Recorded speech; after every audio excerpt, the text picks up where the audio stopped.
Hey, what's going on, man? It's your boy Shamari Reeve, the producer of Lit the Movie. And we now rocking with Moonbeam Radio, the hottest radio station. Hey, Jay Daniels, I see you, my boy. Moonbeam launching in 5, 4, 3, 2, 1. Welcome to Moonbeam Radio. I'm your host, Jay Daniel. This is episode S317. Thank you for your time and attention. Your ear gates, eye gates, heart gate, you are appreciated. Now, if you're new to the show, welcome. And if you're a longtime supporter, welcome back. Now, this week we'll discuss Read Across America, Biden bombs, $9,000 bill, Rona Mobile, lung transplant, Prude decision, and zero applause. So our first story of the evening, the source here is Mrs. Moon. She brought this to my attention. So we have to talk about it. FoxNews.com and learningforjustice.org. So public schools claim that Dr. Seuss, his books, contain racial undertones and have banned the usage of any Seuss content. Did you know that? Because I didn't. So for over 2 decades, Dr. Seuss's birthday has been celebrated in schools as Read Across America Day. So a day dedicated to the importance of reading and literacy. Now, some places do it for an entire week. Crazy sock day, hat day, Green Day, all kinds of, not the band, but Green Day, like green eggs and ham, right? That kind of a deal. Now, they banned him. You can't use any of the content. Pictures, you can't read the stories. But this Dr. Seuss has been so impactful in helping to countless children to learn how to read. Right? But following pressure from activists, public school systems around the country have dropped this celebration altogether. Period. No negotiation, none of that. So realizing that many schools continue to celebrate Read Across America and partial recognition of Dr. Seuss' birthday is important for us to be cognizant of the research that challenge our practice in this regard. That was the Loudoun County Schools in Virginia. They said that in an announcement reported to the Daily Wire. Now, with that being said, it's important to discuss this and dive into it, right? Becoming more culturally responsive and racially conscious is one thing, but this is something else. This is something else. Building leaders, should know that in recent years there has been research revealing undertones, right? And in the books written by Dr. Seuss and in illustrations, but this is early on. Early on. Then the man, something happens in him, it changes, and he hasn't revisited that perspective since. Now he's passed on, but he's produced hundreds of books, right? This is just ridiculous. Yes, early on in his career, in his writing career, it wasn't the most PC, the most black active, inclusive writing, right? But this is America. We forget what country we live in. But this is a story of redemption. He did what you asked. What we asked, to learn from his errors. The perspective was changed. he was told about it, he changed immediately once it clicked for him. Now, there's an advocacy group here, Learning for Justice, a so-called educational advocacy group. Now, they're reportedly behind the pressure against the campaign to cancel Dr. Seuss.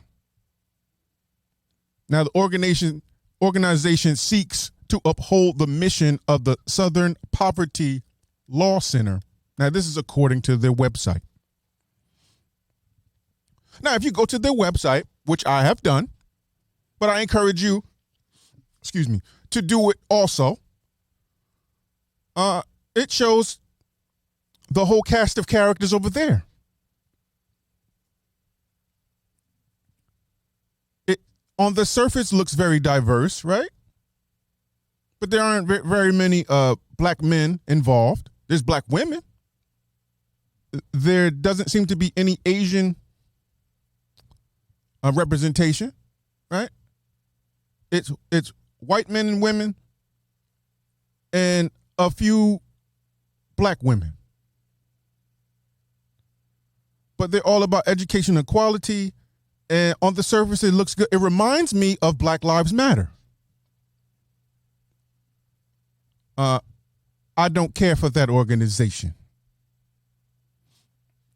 I endorse the betterment of chocolate people, treatment, judicial system, poverty line, all that, the uprising, the uplifting of black people. I am for that. But what that organization is, no, that's political, and that's something on paper. 501(c) or something, right? It's just, no. They're not with the people. They are co-oping, taking money and donations, and that's what this seems like, because it is all-inclusive, this whole advocacy group for education. They have an agenda. And if you go to their website, it will be clear to you also that something else that looks polished and shiny. They're advocating also for transgender books to be read in school. Now, I'm all for, being who you are and rights, but that's like force feeding something. And they're pushing for that. I don't agree with that. But this group is talking about their uplifting to uphold the mission of the Southern Poverty Law Center. That's an interesting group also.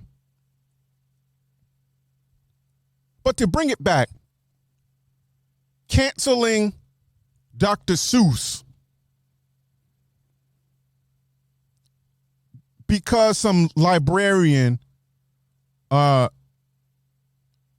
rejected former First Lady Trump, right? A gift of books to her, and she rejected this. So that's what has kicked this all back up. That was back in 2017, I believe. But it's come back up now. Cancel culture is dangerous because this is a popularity contest.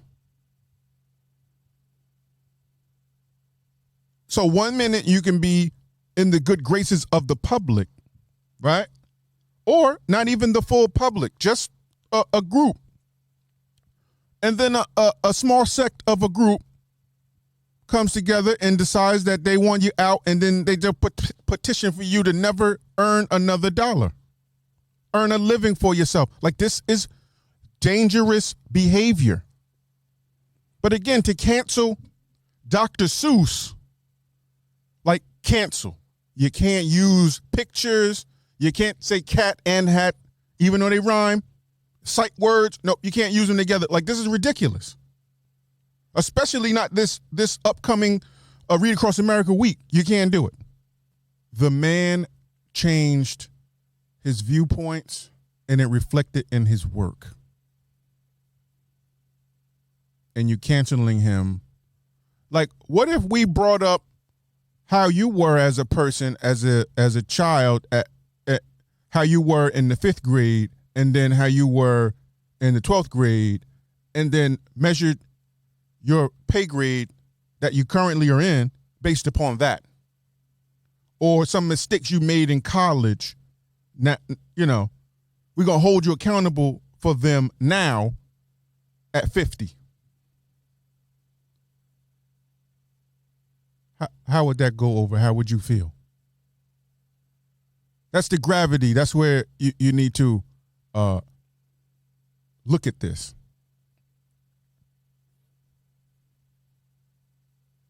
It's very dangerous behavior. This cancel culture thing. As a society, we need to address it and deal with it effectively. And make a hard line in the sand on how we feel and what we want to do moving forward. Because this slope is getting slimier and slipperier by the day. CNN.com is the source here. Joe Biden, got to have a word, sir. You've been president for a month. And has already used the military to kill. Did you know that? Have you heard of this? So the U.S. carries out airstrikes in Syria targeting Iranian-backed militias. The U.S. military on Thursday struck a site in Syria that was used by 2 Iranian-backed militia groups in response to rocket attacks on American forces in the region in the past 2 weeks. Now, this has generated concerns among lawmakers, both Republican and Democrat. And Biden's just talking about this is necessary action. But homie, you've had this job a month. And you're killing folks? And let me say this.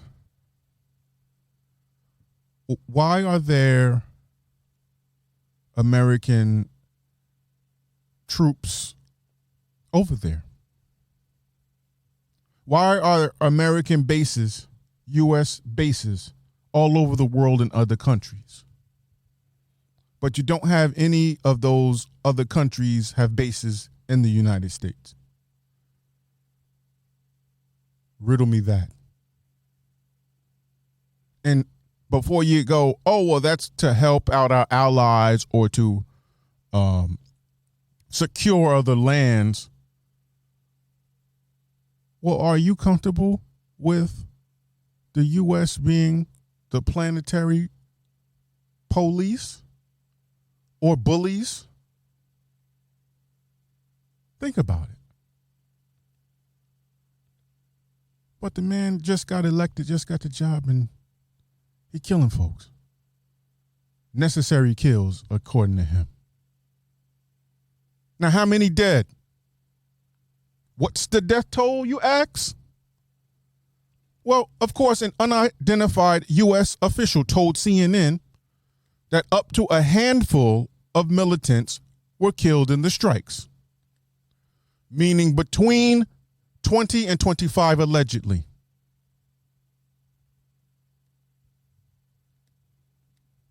Ridiculous. A handful?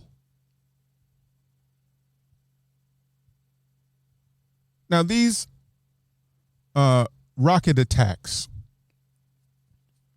they're saying were specifically tied to this Iranian group that did it and then the ones that they bombed, right?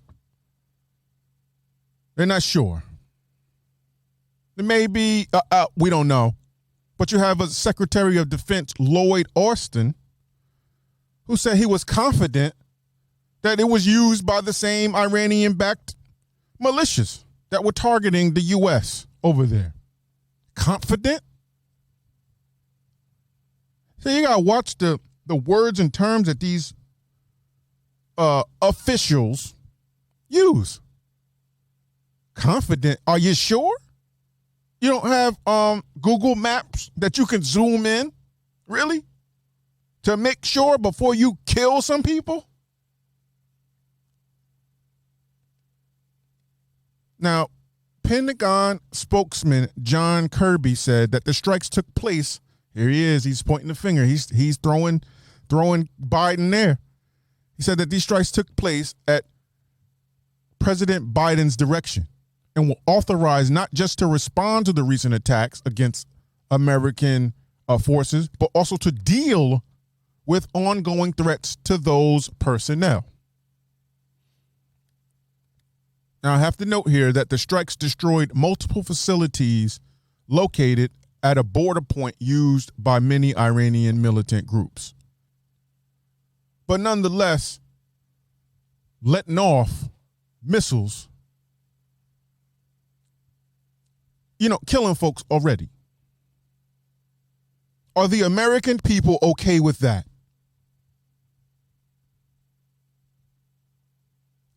Are you okay with that? And then are you okay with it being so soon? And then over what exactly? Because according to reports, which I've read to you, it sounds like maybe, these guys did it. We have intel. But there's no surety.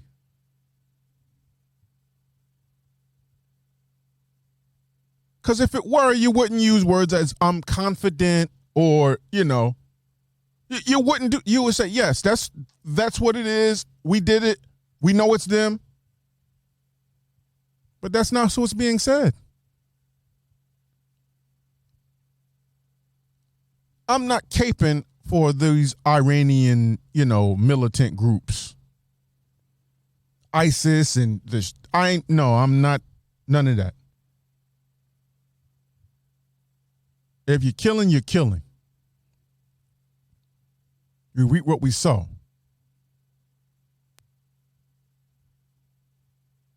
But again,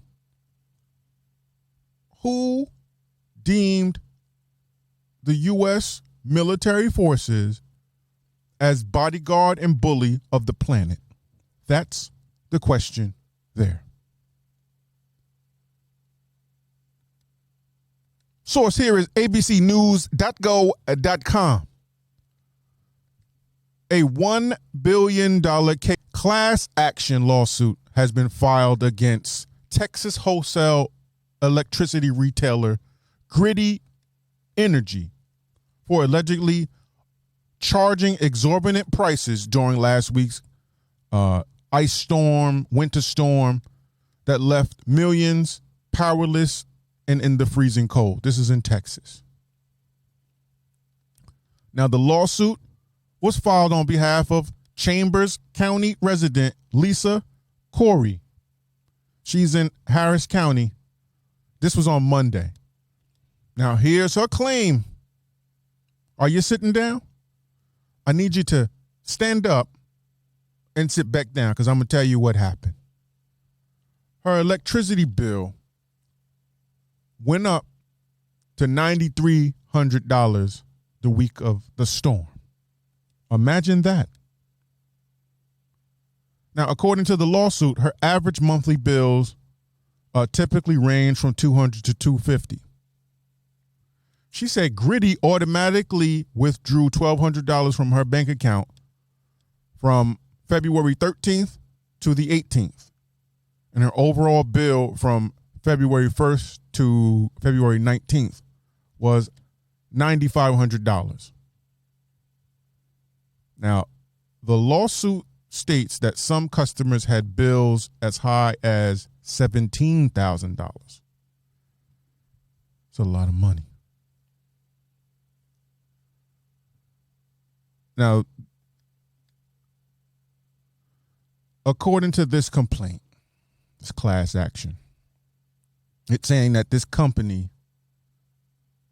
overcharged 29,000 customers, knowing that consumers would be harmed because of this. Now, she claimed that despite expressing concern over the withdrawals and the bouncing checks that happened, be bouncing around checks, right? She never heard back from Gritty. She ultimately placed a stop payment check on her bank account on the 18th. Now, how could this happen? How could Gritty do this? And why is Texas dealing with it like this? Well, in Texas, residents can choose between two electricity bill options. A fixed plan, where their price stays at one rate regardless of market conditions, or a market rate plan.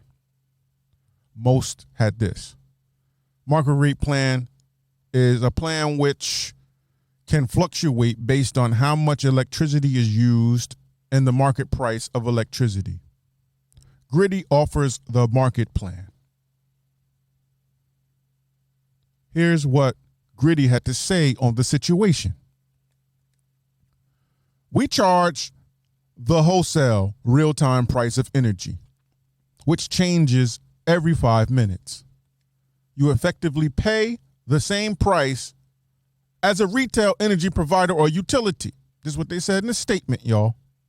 Now, if you go to Gritty's website, it says that this strategy ends up being cheaper for most customers.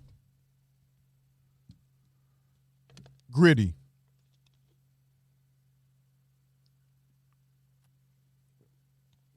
You're overcharging for what they did to the Cold Crush. It's ridiculous. You know damn well you don't have to do this.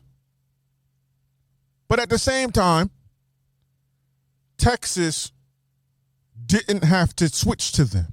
They didn't have to switch as a state legislation. They didn't have to switch. They didn't have to switch to choosing Gritty and whoever else is involved in that. Gritty is just the front runner here, but they're not acting alone. There's another company with them, or another organization, umbrella group kind of thing. But you know you don't have to do this to people.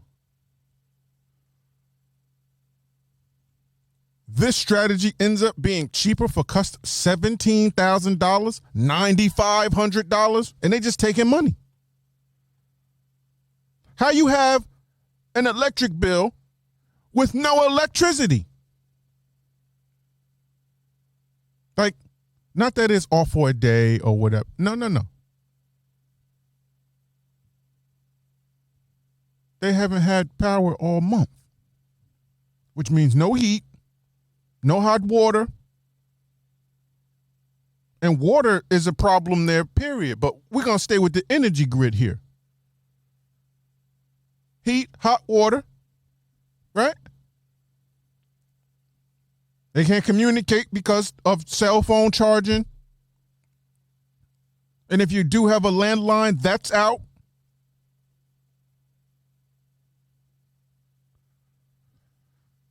Another interesting piece about this in Texas is it's not everyone in Texas without electricity. It's only certain spots. It's a problem. This should cause you to revisit your business practices, Gritty. And that's Griddy, Gritty.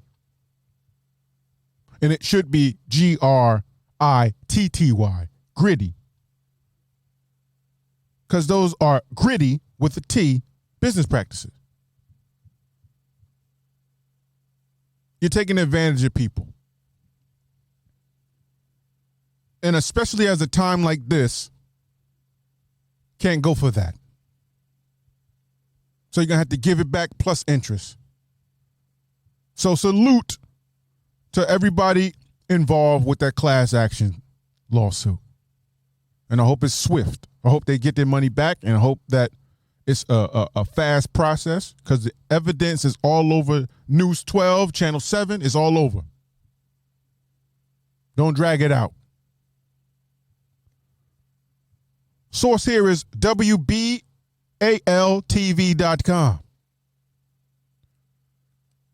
So a new mobile COVID-19 vaccine clinic will travel to get the shots to Baltimore's residents, city and health workers. This has been announced. Now, Baltimore Mayor Brandon Scott and health commissioners join partners from MedStar Health, LifeBridge Health, Johns Hopkins Medicine, and the Hopkins School of Nursing to announce a mobile vaccination and outreach strategy. Now, this targets older adults in Baltimore City. We are cautiously optimistic about where we stand. This is what Scott said, the mayor. He said that continuing declines in the city's coronavirus positivity rate are promising, but that the vaccine effort will be key here.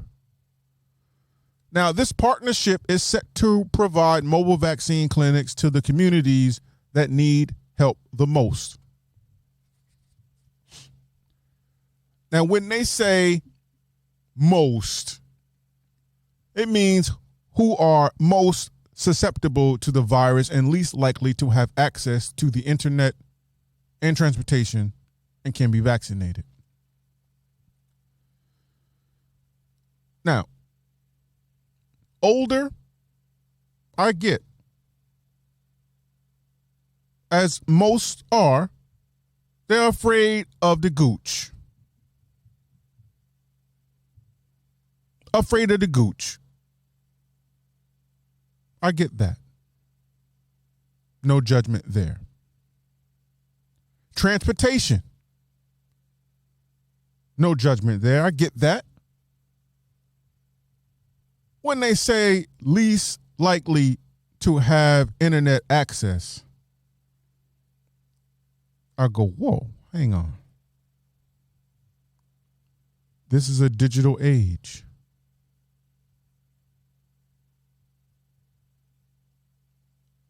People have access to the internet. It may not be high speed, but you got access.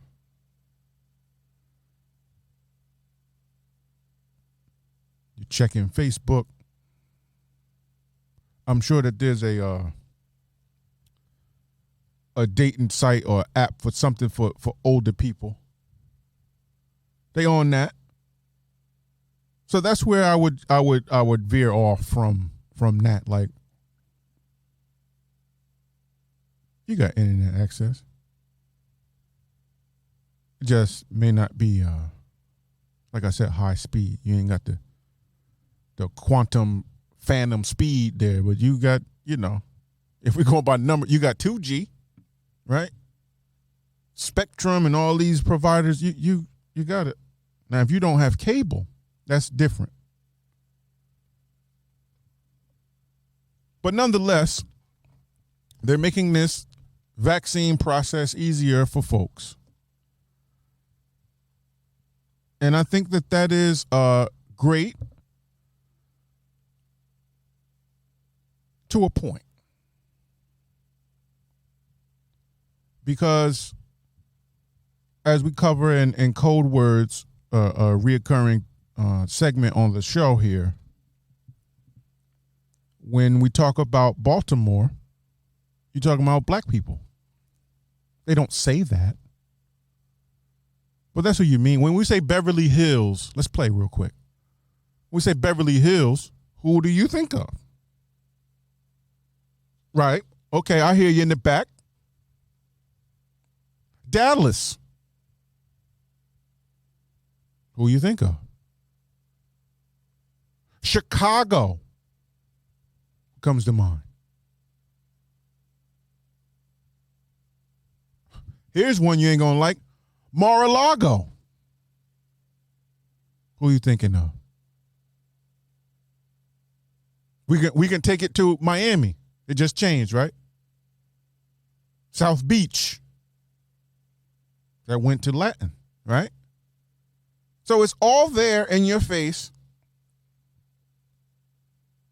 So this mobile vaccine rolls out. This mobile vaccine clinic rolls out in Baltimore. I say Atlanta. What do you think? I need to see this roll out in a poor white area with the same vigor, the same enthusiasm.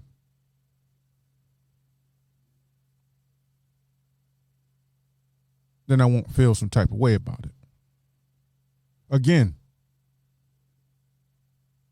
for those that want to get the vaccine and don't have access to it, and this is a way for you to satisfy that need, kudos and hats off. I'm happy for that. But it can't just stop here. It can't just end here. And that's it. That's the last mobile clinic you see is this one. It needs to be continued. They need to be popping up. Like how Shake Shack just pops up somewhere, a new one. It needs to just pop up and keep popping if you're serious. The source is usnews.com. So an organ transplant patient dies after receiving COVID-infected lungs. Have you heard of this? Did you know this? Let's talk about it. So there's a woman in Michigan. She contracted the gooch and died 2 months after receiving tainted double lung transplant from a donor who turned out to have the virus despite showing zero signs of illness, and initially tested negative.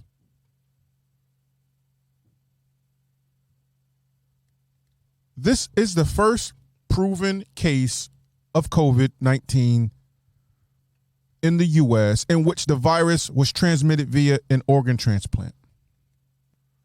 Now, the surgeon who handled the donor lungs was also infected with the virus and fell ill, but he later recovered.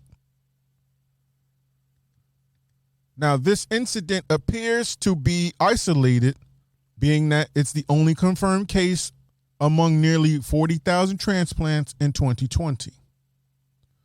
But it has led to calls for more thorough testing of lung transplant donors with samples taken from deep within the donor lungs as well as the nose and throat. The donor lungs came from a woman who died after suffering a severe brain injury in a car accident. Now, the nose and throat samples routinely collected from both organs and recipients tested negative for SARS-CoV-2, CoV-2, which is the virus that causes COVID-19.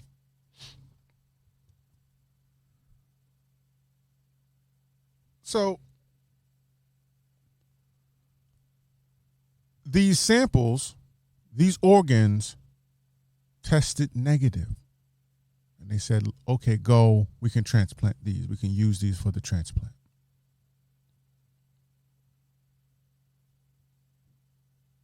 They later test positive. Is there anything you can trust?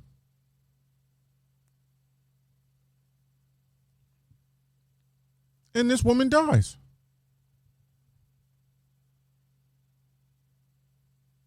It's scary. It's already scary. She's going to get double lung transplant, right?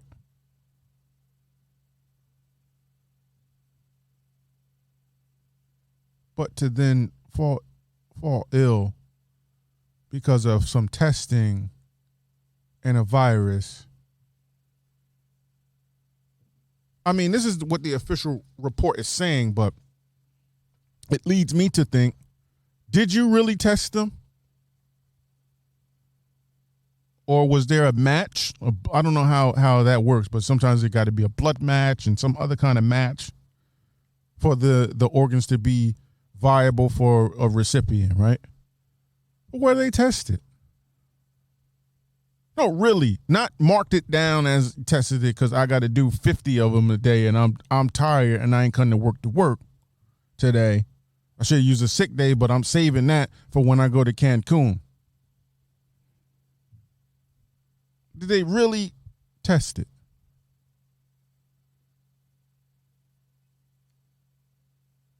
But nonetheless, this Michigan woman is gone.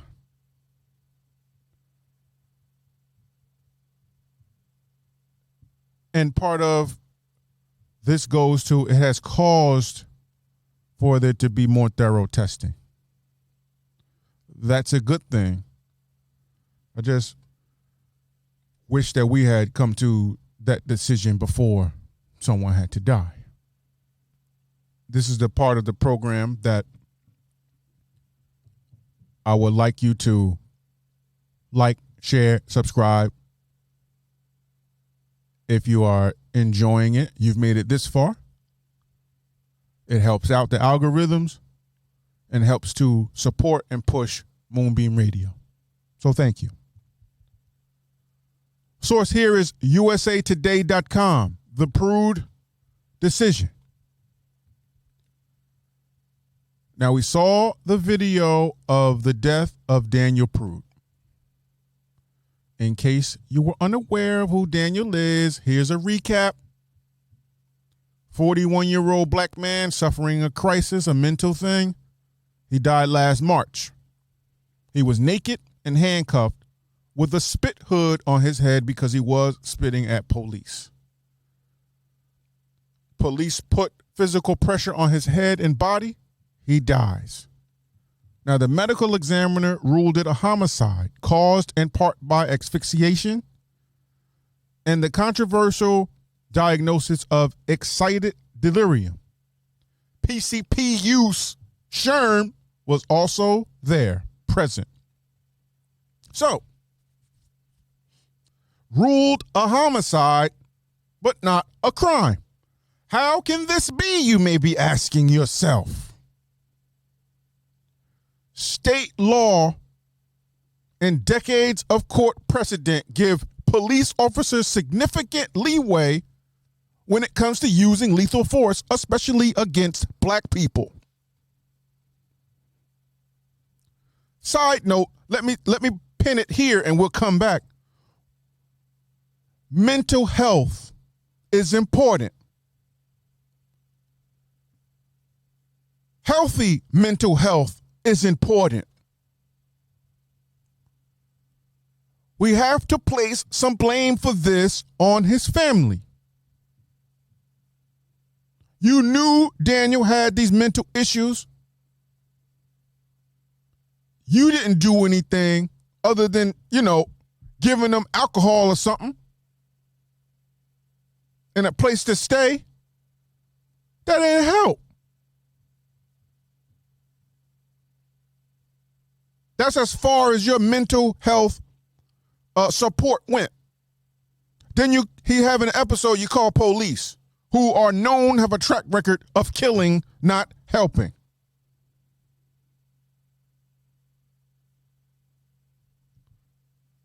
The system at its core is broken. We know this. And it keeps showing up time and time again. It was built to protect and shield officers from accountability. Far too often, officers are allowed to use deadly force without consequence. Here it is again. Monroe County grand jurors reached a conclusion that's common in cases with police use of force. They declined to bring an indictment. Let me say that again. The jurors declined to bring an indictment, meaning none of the officers involved will be charged at all with anything. However, there is a caveat. There is a golden ticket here, I guess. We'll see. New York Attorney General Letitia James has revealed that a judge has approved the release of the grand jury records. Now, the attorneys for the city police officers who had faced criminal charges, they had not known, they didn't receive any notice of this pending release of the record. They didn't know nothing about it, so they a little pissed.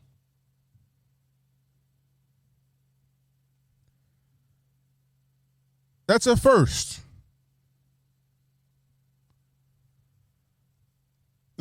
There will be less anonymity there by releasing these records.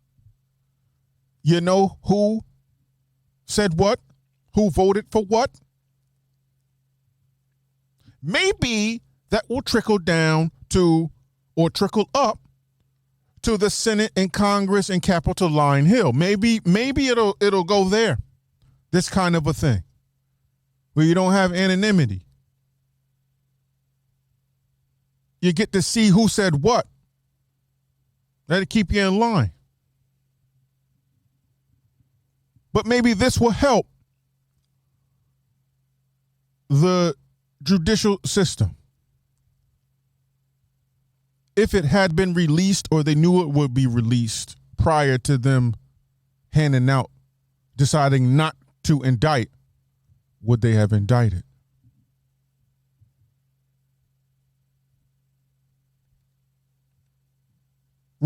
Remains to be seen, though, what happens next. Source here is metro.co.uk. Folks, clapping has been banned at Oxford University to stop people from being triggered. Say what? Yes. Students at the University of Oxford had voted to replace clapping with a silent wave because it could trigger anxiety. They are instead suggested to use jazz hands. You've heard of jazz hands, remember? High school, bring it on, right? Jazz hands. This is where you wave, you have hands in the air like you just don't care. The motion to mandate the encouragement of silent clapping was successfully passed by the university's student union officers. Now, the mandate is applied at student union events and to all other social events on campus. Oxford students had argued that alternatives to clapping already existed in some organizations and institutions, one of them being the University of Manchester. Now, duly note here that jazz hands is the British Sign Language expression for applause and is considered a more inclusive gesture. The policy was proposed in order to encourage the use of the British Sign Language clapping during democratic events, to make those events more accessible and inclusive for all, including people who suffer from anxiety. Inclusivity is one of the student union's founding principles, what a spokesperson said. Jazz hands? Picture that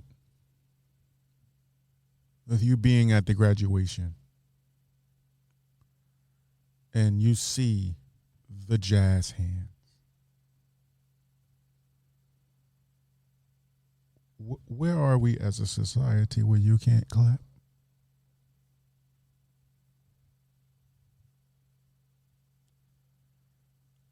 I get it that you want to be inclusive and don't want to make anyone that has anxiety or any emotional distresses, even mental illness, I get it. You don't want to trigger them. I don't feel that you should be triggering them. But clapping? See, this doesn't address PTSD treatment,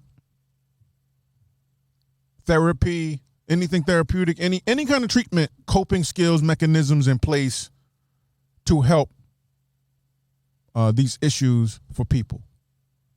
So you're going to take the responsibility out of that, away from there, and put it here on other people to not clap. Don't trigger them and they'll be fine. Well, if there's another trigger, then what? That's my thing with it. It's diverting away from the main cause. You want to deal with a symptom rather than the root. Deal with the root.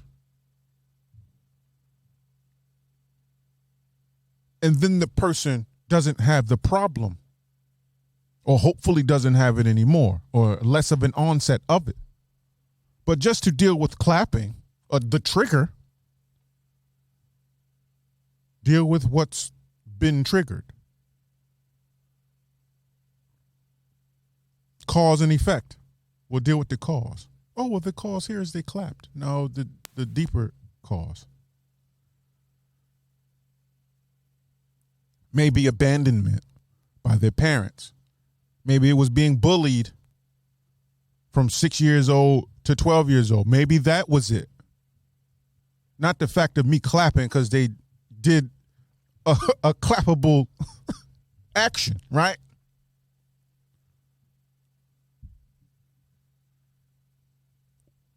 We have to wrangle in where we want to go in society, where we want this to be. And I get it. Those students, you got to give it up for them. They said, hey, what can we do to not offend anybody further? So I applaud them. But you have other adults in the room that should know better and say, hey, you guys want to do that? That's great. Do that. Well, while you're doing that, we're going to address the therapeutic issue here, the treatment zone. No, we're just going to let the babies do it because we're afraid to stand up for anything.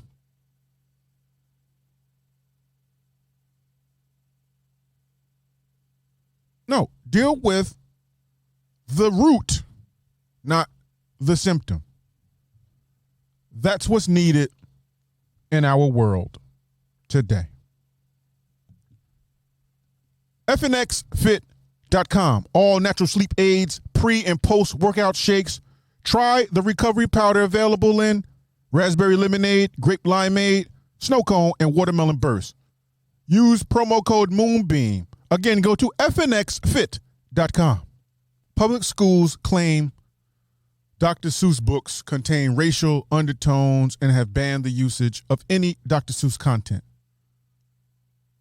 Learning for Justice and Education Advocacy Group applied the pressure campaign. I think it's a bit much there. The U.S. carries out airstrikes in Syria targeting Iranian-backed militias. A handful of militants were killed in the strikes. What else is next? Will there be retaliation? Retaliation on American soil. A $1 billion class action lawsuit has been filed against Gritty Energy. They overcharged 29,000 customers, knowing customers would be harmed. According to the Gritty website, their market rate strategy ends up being cheaper for most consumers. How'd that work out? A mobile vaccine clinic was announced in Baltimore.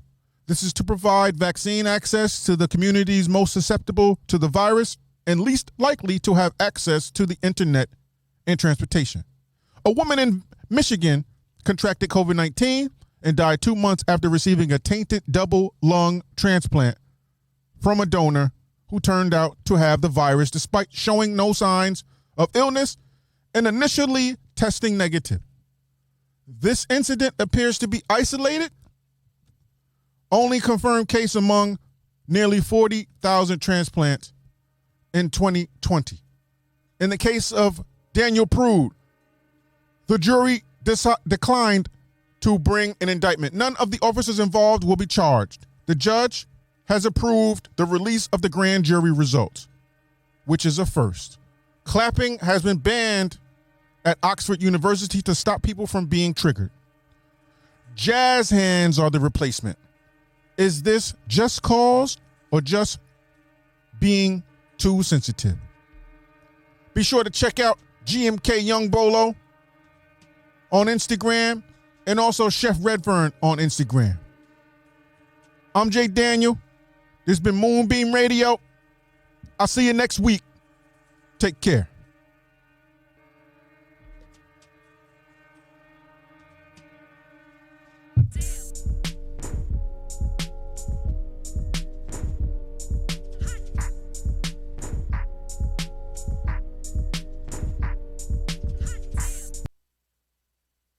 Busy schedule? Timing issues? Don't know what to cook tonight? Holla at Chef Red. Services include meal prep, catering, personal chef duties, full-course meals, as well as alternative vegan options. Desserts are stellar. I recommend the banana pudding. Delivery is available for qualifying orders. Contact her on Instagram at Chef Redfern. Tell her Jay Daniel sent you.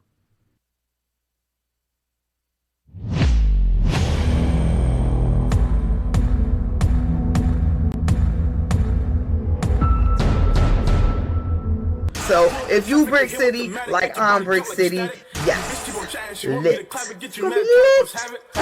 overall a really great movie. Really good. I think it could really go far. Like the movie is gonna be a movie of the year. You get to see all the beautiful art, you get to see the buildings, you get to see the people. It was very well put together. Everything, I think it was dope. It was dope. It was lit. If you're not from Newark, then you wouldn't understand how this music thing works. You know I keep my pulse to the street. It's a new crew called the Brick City Squad. Nobody's messing with them in the entire state. We're not rappers. Nah. We make club music for the streets. Since my pops was young, club music always been popping in the Brick City. It all started in Baltimore. We just took it and adapted it into our own thing.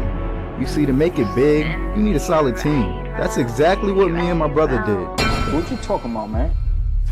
Why you think y'all got respect? I'm the reason why nobody mess with y'all. Nobody asked you to play bodyguard, Sin.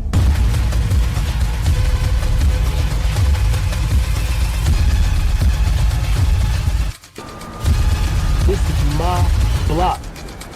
Told him I'm a snap. Yeah, I told him I'm a snap. Bitch, I told him I'm a snap. Yeah, I told him I'm a snap.